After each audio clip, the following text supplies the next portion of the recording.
Amy Austin Holmes is a fellow with the Wilson Center's Middle East program, also an associate professor of sociology at the American University in Cairo. She joins us today to talk about Turkey's military action in Syria. Amy, welcome back. Thanks for joining us. Thank you. Let me just ask you, we're about 3 weeks into Turkey's invasion into the Afrin region of northern Syria. Could you provide an overview of what's going on? Sure, and thank you for having me. So Turkey began this intervention 3 weeks ago, approximately, as you know, and Turkey has the second largest military within NATO after the United States. Turkey and the United States have been allies for a long time. They have they've been through many crises during the Cold War, including Cyprus, and then the intervention in Iraq in 2003. And I've written about many of these problems actually in my book, where I wrote about the history of the American military presence in Turkey and the history of opposition against the US bases in Turkey. And one of the problems that actually we don't often hear about is that during the Cold War, there were also groups that were challenging the existence of US bases in Turkey.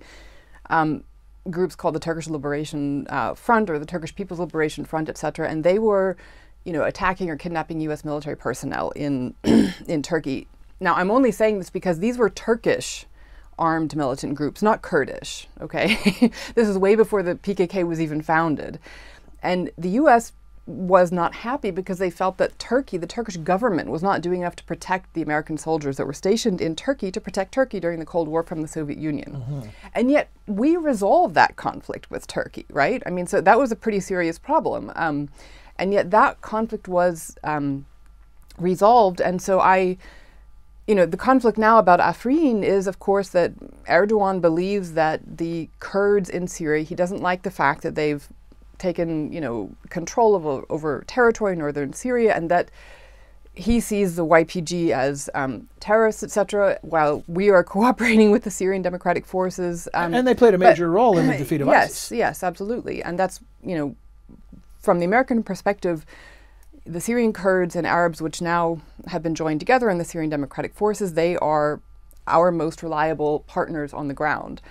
And my only point in going back into this historical bit is to show that a disagreement about an armed militant organization has been resolved in the past, and life went on, and Turkey remained in NATO, and we remained close allies. And this is what I would hope we would keep in mind as, I do think it is possible that we resolve this conflict, but it is actually very serious, and people are quite worried because it's escalated. How would you, are you prepared through your analysis to decide who's got it right? I mean, our NATO ally says YPG are terrorists. We say they're reliable allies in the war against ISIS. Which are they? Well, I mean, look, the nature of the conflict now in Syria is that we have been fighting against the Islamic State for several years now in Iraq and in Syria. And so this is a very different conflict than the nature of the civil war in Turkey, where 30,000 people lost their lives in this conflict between the Turkish army and the PKK.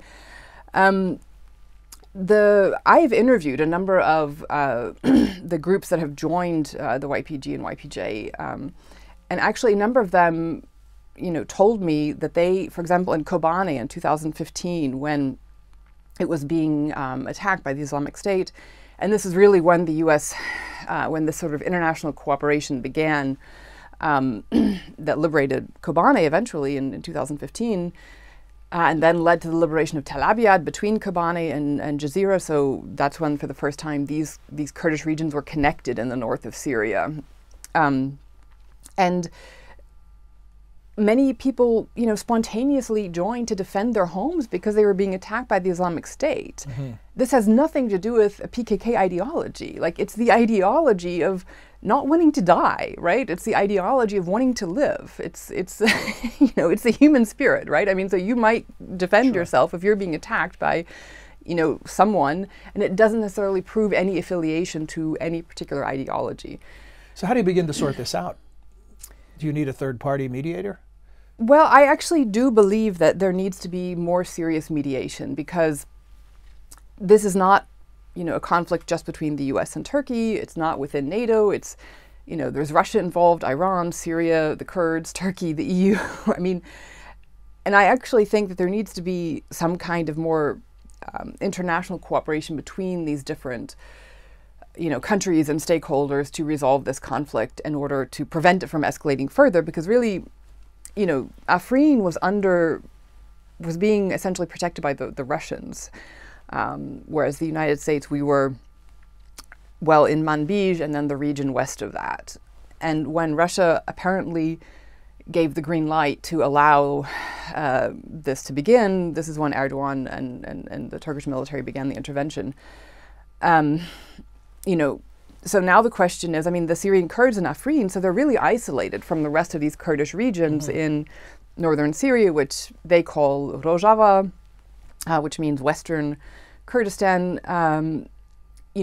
When Russia opened up the airspace for the Turkish airstrikes to begin, they even asked the Syrian regime to defend them. It is still Syrian territory. So I think they feel quite isolated and quite desperate that someone should protect them, because they don't have an air force, obviously. They're, on the ground, and they can protect themselves on the ground from the Turkish, tanks, but what do you do when there are airstrikes? Well, and the U.S. has been providing support of a kind, and Erdogan has essentially threatened the U.S. and not just asking the U.S. to stop providing support, but suggesting that there could come a time where there's a direct clash between Turkish and U.S. military forces. Yeah, and this is two NATO allies. Really shocking, right? And this is, I think, why President Trump had a phone call with Erdogan on January 24th, I believe, where he, from what I understand from the readout of the conversation, Trump apparently told him quite bluntly, don't do anything that's going to lead to a conflict between Turkey and the United States. It's not in Turkey's interest to have a conflict with the United States. It's not in our interest. It's maybe in Russia's interest or Iran's interest, but it's actually not in our interest. What about critics who have said we should play tough with Turkey, stop arms sales, even suggest booting them out of NATO? Well, there have been some of these crises in the past that I alluded to before during the Cold War over Cyprus, for example. This was also a pretty major conflict between Greece and Turkey, two NATO allies. I think the U.S. still values Turkey as a member of NATO. During the Cold War, there were 30,000 American troops stationed in Turkey. It was a very large military presence. That number has now diminished considerably, in part because of the forms of opposition that I talked about, not just these armed groups that were attacking the U.S. bases, but also labor strikes on Incirlik Air Force Base. They couldn't land an airplane in Incirlik for like 6 weeks at one point because the workers were carrying out strikes, protests against the Sixth Fleet, the NATO, the Navy. And so, for in part because of all of this, the size of the U.S. presence has diminished considerably. But I think the U.S. still, values Turkey, and it values Incirlik, and it values some of the other,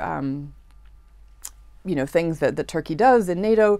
So I don't think kicking Turkey out of NATO is something that the U.S. seriously wants to consider, and I don't think Turkey wants that either. Does the U.S. still value the YPG as an ally? Most certainly. All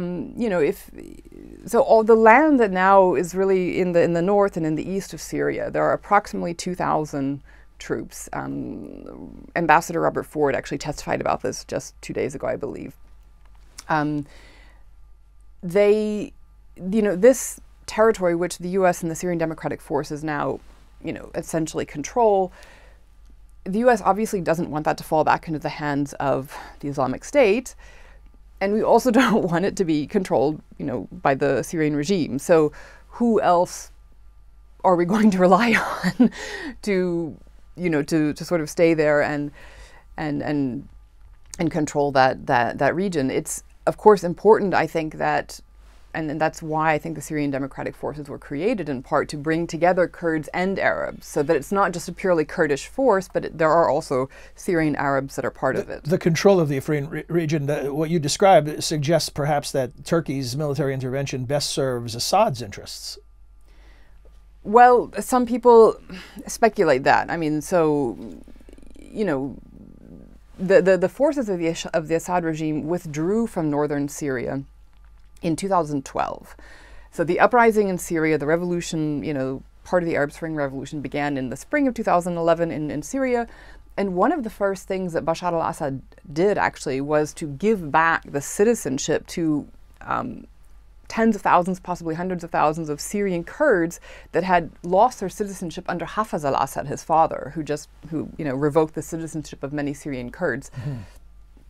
So there's long-standing discrimination against Kurds within Syria. And I think when Bashar al-Assad gave back this citizenship to them in 2011, he was hoping that would buy their loyalty.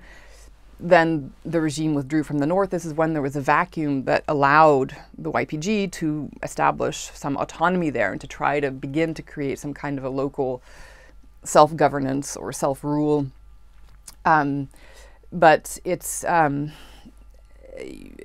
Ambassador Ford also mentioned this, I believe, or alluded to it in his testimony, that if the United States doesn't stay in Syria,